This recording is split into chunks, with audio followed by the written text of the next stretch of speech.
Hello, welcome back to my channel Education Hub by Shweta. मैं आप सबका स्वागत करती हूँ हमारे YouTube channel Education Hub by Shweta में। सो फ्रेंड्स, देखिए अभी हम क्या कर रहे हैं, महिला पर्यवेक्षक के जो क्रैश कोर्स है वो कर रहे हैं। महिला पर्यवेक्षक की तैयारी कर रहे हैं जो कि आपका जनवरी में ही है।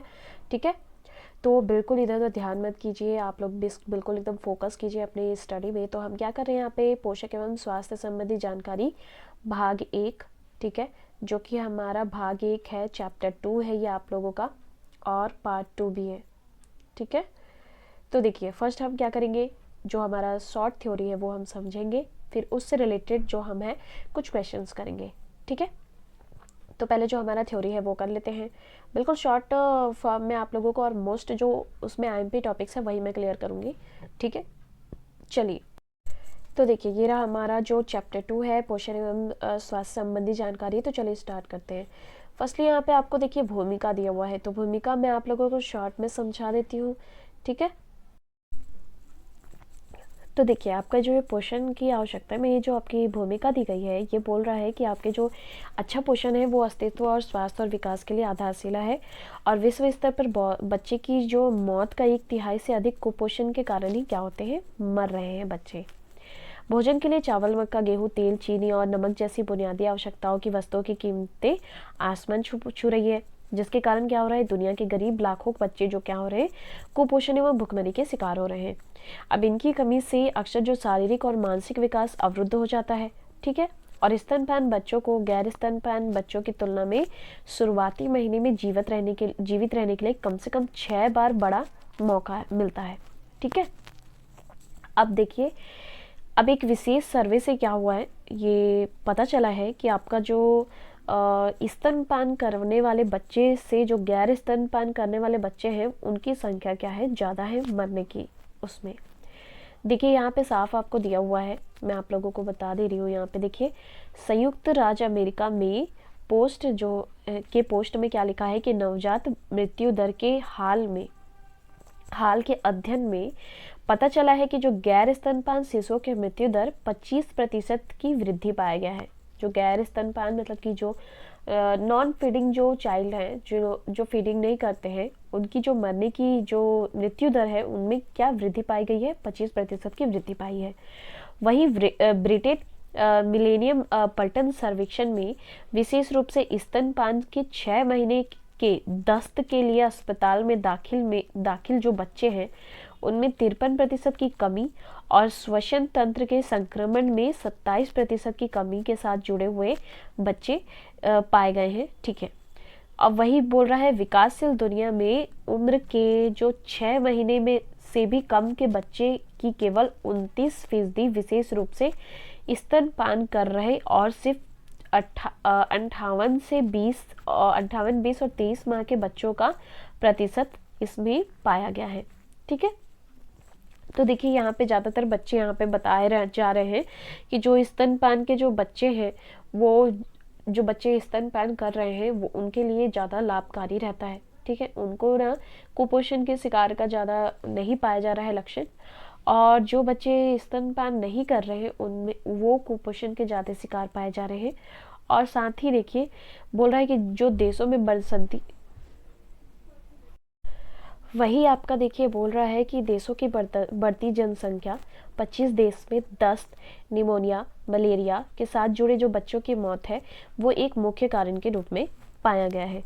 ठीक है, ये भूमिका में यहाँ तक समझ में आया आप लोगों को। अब देखते हैं पोषण की आवश्यकता, कितने पोषण की आवश्यकता होती है, कितनी पोषण जरूरी होती है, ये सब यहाँ पे आपको बताया गया है। तो देखिए क्या क्या बताया गया है, मैं आप लोगों को क्लियर यहाँ पे बता देती हूँ। तो हम देखिए यहाँ से पढ़ेंगे कितने पोषण की जरूरी है। ठीक है, तो Indian counselling for medical research, याद रखिएगा, ICMR Indian counselling for medical research ने एक व्यक्ति के लिए कितना पोषण जरूरी है उसे कैलोरी के अनुसार मापदंड तय किया गया। ठीक है, ICMR के मुताबिक एक औसत भारतीय के लिए भारी काम करने वाले, याद रखिएगा। ठीक है, बहुत IMP यहाँ पे लाइन है आप लोगों के लिए, यहाँ पे टॉपिक भारी काम करने वालों के लिए रोजाना 2400 कैलोरी प्रति व्यक्ति, याद रहेगा। वही आपका जो मध्यम शारीरिक श्रम करने वाले लोगों के लिए 2100 कैलोरी पोषण जरूरी है। याद रहेगा ये। वही आप देखिए पोषण सुरक्षा का मतलब, पोषण सुरक्षा का मतलब क्या होता है कि किसी भी व्यक्ति की अपने जीवन चक्र में ऐसे विविधतापूर्ण पर्याप्त मात्रा में पहुंच सुनिश्चित होना जिसमें जरूरी कार्बोहाइड्रेट, प्रोटीन, वसा, सूक्ष्म पोषण तत्व की क्या हो, उपलब्धता हो।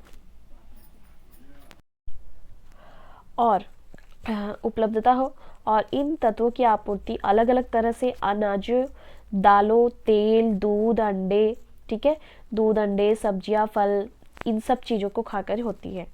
इसलिए इनकी उपलब्धता और वहन करने की जो परिस्थितियां हैं वो क्या होनी चाहिए, बननी चाहिए। और देखिए अब इसके लिए खाना जरूरी है, वैसे आपका क्या जरूरी है, पानी भी जरूरी है, ठीक है। तो पानी की उपलब्धता भी जरूरी होनी चाहिए।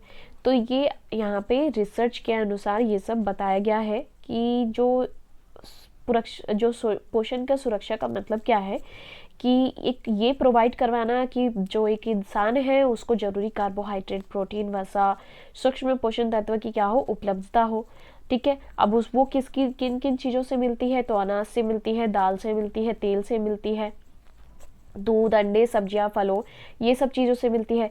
तो वो भी क्या हो, उपलब्ध हो सके, ठीक है। उनके साथ साथ आपको एक पानी की भी ज़रूरत होती है। तो ठीक है, ये यहाँ इतना सारी चीज़ें आपको बताई गई है। अब उसके साथ यहाँ पे कुछ देखिए आईएमपी यहाँ पे टॉपिक एक क्या ये भी आ जाता है कि जो पोषण सुरक्षा पर राज्य की संवैधानिक बाधाएं, अब ये बाध्यताएं क्या हो जाती हैं, सॉरी बाधाएं नहीं है, बाध्यताएं। तो इसके अंतर्गत आपका क्या जाता है कि भारत के संविधान का जो अनुच्छेद 21, याद रखिएगा, भारत का संविधान अनुच्छेद 21 हर एक के लिए जीवन, स्वातंत्र्य और का मौलिक अधिकार सुनिश्चित करता है। और इस अनुच्छेद के तहत उपलब्ध जीवन और स्वतंत्रता के अधिकार में भोजन अधिकार भी क्या है आपका, सम्मिलित है। कौन सा अधिकार सम्मिलित है, भोजन अधिकार सम्मिलित है, ठीक है। वहां संविधान का अनुच्छेद 47 ये कहता है, क्या बोल रहा है, वहीं आपका जो संविधान का जो अनुच्छेद है ना 47, वो क्या कहता है कि लोगों के पोषण और जीवन के स्तर को उठाने के साथ ही जन स्वास्थ्य को बेहतर बनाना भी राज्य की क्या होती है, प्राथमिक जिम्मेदारी होती है। क्लियर है, यहाँ तक समझ में आया। अनुच्छेद याद रखिएगा, धारा याद रखिएगा, सब याद रखिएगा, ठीक है। नेक्स्ट आपका इसमें क्या बोल रहा है कि जो मानव अधिकार पर, ये टॉपिक याद रखिएगा, मानव अधिकारों पर जारी अंतर्राष्ट्रीय घोषणा पत्र 1949 धारा 25 हर व्यक्ति के लिए पर्याप्त भोजन के अधिकार को क्या करता है, मान्यता देती है, ठीक है। किसके द्वारा, अंतर्राष्ट्रीय घोषणा पत्र 1949, ठीक है। आयोग आपको ये दिख नहीं रहा होगा, ये 1900 आपका क्या है, 49 है, याद रखिएगा। 1949 धारा 25, ठीक है। क्या क्या करता है ये, हर व्यक्ति के लिए पर्याप्त भोजन के अधिकार को मान्यता देता है। क्लियर है, चलिए नेक्स्ट देखेंगे। आज थोड़ा मेरी आवाज़ को इग्नोर मारिएगा बिकॉज मुझे बहुत ज़बरदस्त वाली सर्दी हुई है, सो आप लोगों को थोड़ी मेरी आवाज़ फटी फटी आ रही होगी, बट कोई नहीं, हमें पढ़ने से मतलब है, आवाज़ से नहीं। चलिए फिर हमारा यहाँ नेक्स्ट बोल रहा है आर्थिक, सामाजिक और सांस्कृतिक अधिकारों पर अंतर्राष्ट्रीय सहमति दस्तावेज की धाराएं तो बिल्कुल अच्छे से आप लोग रट लेना। अंतर्राष्ट्रीय सहमति दस्तावेज की धारा 11/1966, ठीक है। और आर्थिक, सामाजिक, सांस्कृतिक अधिकारों की समिति हर व्यक्ति को भूख से मुक्त रखने के संदर्भ में राज्य की जिम्मेदारी की क्या करता है, विस्तार से व्याख्या करती है। क्लियर है। इस संदर्भ में जो आपका संयुक्त राष्ट्र संघ के बाद जो अधिकार समझौते धारा 200 आपका क्या हो जाएगा, 71 और 73, जो आपका धारा है ना 271 और 73, और महिला के खिलाफ होने वाला हर तरह से भेदभाव की समाप्ति के लिए जो सम्मेलन है सीडा के घोषणा पत्र में धारा 12, ठीक है, महिलाओं और बच्चों की खाद्य पोषण सुरक्षा के बारे में राज्य की जिम्मेदारी को क्या करता है, स्पष्ट करता है इन धाराओं के अनुसार। क्लियर है।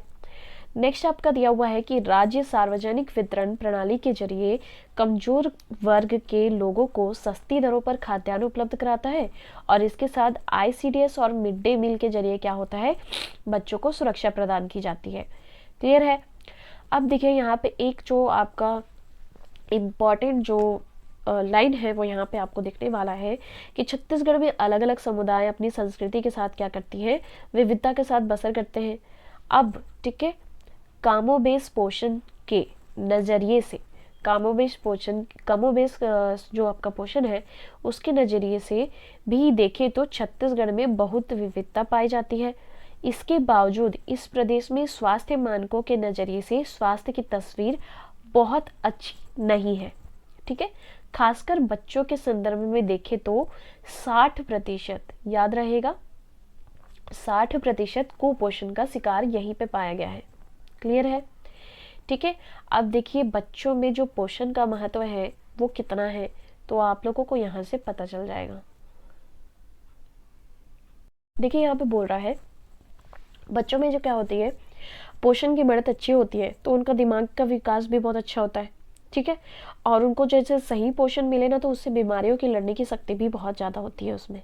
ठीक है, इससे क्या होता है, बच्चे बार बार बीमार नहीं पड़ते हैं। एक व्यक्ति के जीवन पर देखने को मिलता है, ठीक है, जो अगर कोई व्यक्ति बीमार पड़ जाता है तो मान लीजिए आप बीमार पड़ गए, ठीक है, अभी मान लीजिए मुझे सर्दी हो गई, सबसे परेशानी किसको हो रही है, मेरी मम्मी को हो रही है, मेरी फैमिली को हो रही है। ठीक है, तो वैसे ही होता है, अगर घर में कोई बीमार पड़ गया तो उसका असर किसका होता है, सारी फैमिली को होता है। ठीक है, फिर उसके बाद उत्पादकता में बढ़ोतरी होती है और बच्चों की एकाग्रता क्या होती है, बढ़ जाती है। अगर आपकी जो रोग प्रतिरोधक क्षमता अच्छी हो तो पढ़ाई में मन लगता है और देश के बेहतर भविष्य भी क्या होते हैं, सुनिश्चित होते हैं। अब यहाँ पे देखिए मेन टॉपिक आपका ये है। ठीक है, ऊपर तो बस आपको जानकारी देने के लिए बताया गया है, मेन टॉपिक आपका यहाँ से स्टार्ट होता है, इसमें से आपके क्वेश्चन बनते हैं। क्या बनता है, भारत में खून की कमी या एनीमिया बहुत आम बीमारी है, ये तो सब जानते हैं। ठीक है, देश में 6 से 59 माह की आयु वर्ग के हर 10 में से 7 बच्चे क्या हैं, 70% खून की कमी का शिकार हैं। ठीक है, ये पूरा लाइन ध्यान से याद रखिएगा। फिर इसमें जो आपके 40% बच्चे हैं वो मामूली तौर पर और 30% बच्चे जो हैं वो गंभीर रूप से प्रभावित हैं। ठीक है, सॉरी, वही आपका बोल रहा है कि जो ग्रामीण क्षेत्र हैं उसमें जो आपकी महिलाएं हैं, महिलाएं, युवतियां, बच्चे एनीमिया से ज़्यादा पीड़ित होते हैं। वही आपका NFHS, ठीक है, याद रखिएगा, NFH और S के दूसरे से तीसरे सर्वे में, ठीक है, दूसरे से तीसरे सर्वे में आपका कितना, 74%। ठीक है, ये देखिए यहाँ पे 74% से बढ़कर 79%, ठीक है, बढ़कर 79% पाया गया है। क्लियर है? एक सर्वे NHF के दूसरे सर्वे से तीसरे सर्वे में एनीमिया क्या है, 74% से बढ़कर 79% पाया गया है। क्लियर है यहाँ तक? तो ये हमने पूरा थ्योरी समझा आज। ठीक है, हमने पूरा थ्योरी समझा आज का, कुपोषण तथा एवं स्वास्थ्य संबंधी जानकारी, ये आपका हाफ था। अभी इसमें बहुत सारे और भी टॉपिक्स हैं जो आपको क्लियर होनी है पोषण एवं स्वास्थ्य संबंधी जानकारी के चैप्टर में, क्योंकि ये चैप्टर में बहुत सारी जानकारियाँ दी गई हैं। ठीक है, कुपोषण से रिलेटेड, पोषण से रिलेटेड, आपके पोषण की सुरक्षा की नीतियाँ, व्यवस्था, ये सारी चीज़ें आपको इसमें बताई जाएगी। लेकिन अभी आपने जितने भी थ्योरी की है इसमें से ही आपके मैं क्वेश्चंस आपको यहाँ पे दूंगी जो आप लोग मुझे बताएंगे कि उसका आंसर क्या होगा। तो चलिए हम लोग करते हैं। तो देखिए इसके कुछ जो MCQ क्वेश्चन है वो इस प्रकार है। महिला पर्यवेक्षक की जो भर्ती की एग्ज़ाम की तैयारी कर रहे हैं और इसमें हमारा आज क्या है, पार्ट 2 है। ठीक है, ये हमारा क्या रहेगा, पार्ट 2 है भाग 1 का। ठीक है, तो भाग 1 का पार्ट 2 है और इसमें हम क्या करने जा रहे हैं, पोषक एवं स्वास्थ्य संबंधी जानकारी ये हम शेयर कीजिए ताकि ये ज़्यादा से ज़्यादा लोगों तक पहुँचे। ठीक है, और लाइक एंड शेयर करना तो बिल्कुल मत भूलिएगा। चलिए क्लासेस स्टार्ट करते हैं। हमारा फर्स्ट क्वेश्चन क्या है, एक व्यक्ति के लिए कितना पोषण जरूरी है, उसे कैलोरी के अनुसार मापदंड तय किया गया है। ठीक है, और ये जो मापदंड है ये किसके द्वारा तय की गई है ये आप मुझे बताएंगे। तो बताइए किसके द्वारा ये मापदंड तय की गई है। तो देखिए आपके ऑप्शन है इंडियन काउंसिल फॉर रिसर्च के अनुसार, ICDS के अनुसार, आंगनवाड़ी के अनुसार, या फिर national plan of action for nutrition के अंतर्गत। तो बताइए इसका आंसर क्या हो जाएगा। मेरी आवाज़ को थोड़ा इग्नोर मारिएगा बिकॉज मुझे सर्दी हो गई है ठीक है। तो देखिए इसका आंसर आपका क्या हो जाएगा, इंडियन काउंसिलिंग फॉर रिसर्च के अनुसार। ठीक है, ऑप्शन नंबर 1 आपका क्या हो जाएगा, राइट आंसर हो जाएगा। चलिए नेक्स्ट क्वेश्चन देखते हैं। क्वेश्चन नंबर आपका 2 है, एक औसत भारतीय के लिए भारी काम करने वालों को रोजाना कितने कैलोरी पोषण जरूरी है, ये आपको बताना है।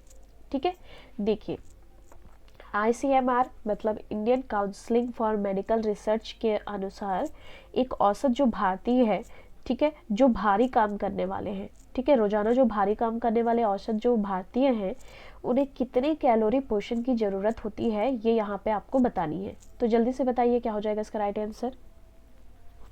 आपके ऑप्शन दिए हुए हैं,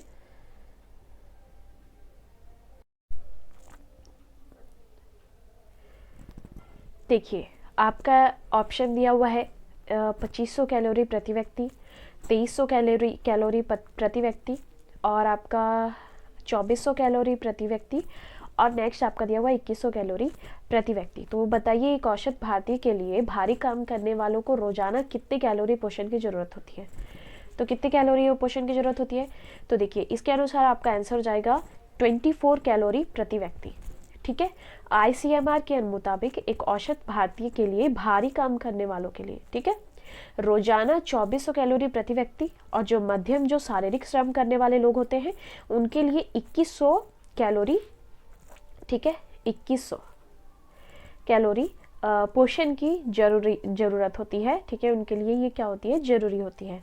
समझ में आ गई आप लोगों को ये बात। चलिए नेक्स्ट देखते हैं। क्वेश्चन नंबर हमारा क्या हो जाएगा, 3। देखिए क्वेश्चन नंबर 3 है हमारा, मानव अधिकारों पर जारी अंतर्राष्ट्रीय घोषणा पत्र 1949, याद रखिएगा अंतर्राष्ट्रीय घोषणा पत्र 1949 की किस धारा में हर व्यक्ति के लिए पर्याप्त भोजन के अधिकार को मान्यता देती है। बताइए क्या हो जाएगा इसका आंसर। आपके ऑप्शन है धारा 21, धारा 22, धारा 23 या फिर धारा 24। ठीक है, आप लोगों को इसमें से राइट आंसर बताना है, तो जल्दी से बताइए इसमें से राइट आंसर क्या हो जाएगा। मानव अधिकारों पर जारी अंतर्राष्ट्रीय घोषणा पत्र, जो अंतर्राष्ट्रीय घोषणा पत्र 1949 की किस धारा में हर व्यक्ति के लिए पर्याप्त भोजन के अधिकार को मान्यता दी गई है। तो बताइए क्या हो जाएगा इसका आंसर। देखिए आपका इसका आंसर हो जाएगा ऑप्शन नंबर, एक मिनट यहाँ पे ना, ऑप्शन नंबर 4 में 25 हो गई है। ठीक है, यहाँ पे याद कर लीजिएगा धारा 25 है, धारा 25। ठीक है, मानवाधिकारों के जो जारी अंतर्राष्ट्रीय घोषणा पत्र 1949 की धारा 25, ठीक है, धारा 25 में हर व्यक्ति के लिए पर्याप्त भोजन के अधिकार को मान्यता दी गई है। क्लियर है। चलिए नेक्स्ट देखते हैं। क्वेश्चन नंबर आपका 4 है, छत्तीसगढ़ में कितने प्रतिशत बच्चे कुपोषण का शिकार है। आई थिंक ये तो सबको पता होगा और सब जल्दी से बता भी देंगे। ठीक है, बताइए तो छत्तीसगढ़ में कितने प्रतिशत बच्चे कुपोषण का शिकार है। ऑप्शन है आपके 40%, 50%, 60% या 70%। तो जल्दी से बताइए राइट आंसर क्या हो जाएगा। देखिए आपका इसका राइट आंसर हो जाएगा 60%। ठीक है, छत्तीसगढ़ में जो अधिकांश 60% जो बच्चे हैं वो कुपोषण का शिकार है। क्लियर है। चलिए नेक्स्ट देखते हैं। क्वेश्चन नंबर 5 है हमारा, NFHS के दूसरे सर्वे से तीसरे सर्वे में, ठीक है, दूसरे सर्वे से तीसरे सर्वे में एनीमिया कितने प्रतिशत से बढ़कर कितने प्रतिशत पाया गया था। बताइए तो। जो NFHS जो है आपका, उसके अनुसार जो आपके दूसरे सर्वे से तीसरे सर्वे में एनीमिया कितने प्रतिशत से बढ़कर कितने प्रतिशत पाया गया था, ये आपको बताना है। तो आंसर आपका देखिए क्या हो जाएगा। ऑप्शन दिया हुआ है 70% से बढ़कर 74%, 72% से बढ़कर 73%, या 73% से बढ़कर 75%, या फिर 74% से बढ़कर 79%। तो आपका राइट आंसर क्या हो जाएगा। देखिए आपका राइट आंसर हो जाएगा 74% से बढ़कर 79% पाया गया था। ठीक है, और आपका जो मध्य प्रदेश है ना, उसकी जो तस्वीर इस मामले में और भी बदतर है। इस प्रदेश में 74% बच्चे क्या पाए गए थे, एनीमिया से ग्रसित पाए गए थे। ठीक है, जिसमें से जो प्रत्येक 10 में से क्या थे, 8 गर्भवती महिलाएं जो थी वो खून की कमी से संघर्ष कर रही थी। क्लियर है। यहाँ तक आई होप आप लोगों को सबको क्लियर हो गया होगा। तो ये कुछ क्वेश्चंस थे हमारे पोषण एवं स्वास्थ्य संबंधी जानकारी से। और भी बहुत सारे क्वेश्चंस लेके आएंगे हम आपके सामने। उसके लिए प्लीज़ लाइक करिएगा, सब्सक्राइब कीजिएगा, ज़्यादा से ज़्यादा शेयर करिएगा चैनल को, और सब कमेंट करना बिल्कुल मत भूलिएगा। कमेंट करके अपने स्कोर बताइएगा। और हाँ, और भी क्वेश्चंस आएंगे तो उसके लिए वेट करिए आप लोग। हर दिन हर जो क्वेश्चन है वो आपको प्रोवाइड की जाएगी थ्योरी क्लासेस में, जैसे इसके बाद ही पोस्ट करने वाली हो आप लोगों के लिए, ठीक है। तो देखिए, ये सारे आपके मोस्ट IMP टॉपिक्स हैं, मोस्ट IMP क्वेश्चंस हैं। आई होप आप लोगों को कहीं नहीं मिलने वाले ऐसे क्वेश्चन। मैं बिल्कुल आप लोगों को चुन चुन के ये क्वेश्चंस कराने वाली हूँ अभी। तो चैनल को और सब्सक्राइब करिए और ज़्यादा से ज़्यादा शेयर करिए, लाइक करिए, ठीक है। इससे ज़्यादा तो मैं कुछ बोल नहीं सकती। एंड हाँ, बेस्ट ऑफ लक आप लोगों के एग्ज़ाम के लिए, बिकॉज जो जल्दी आने वाला है। तो चलिए, बाय बाय।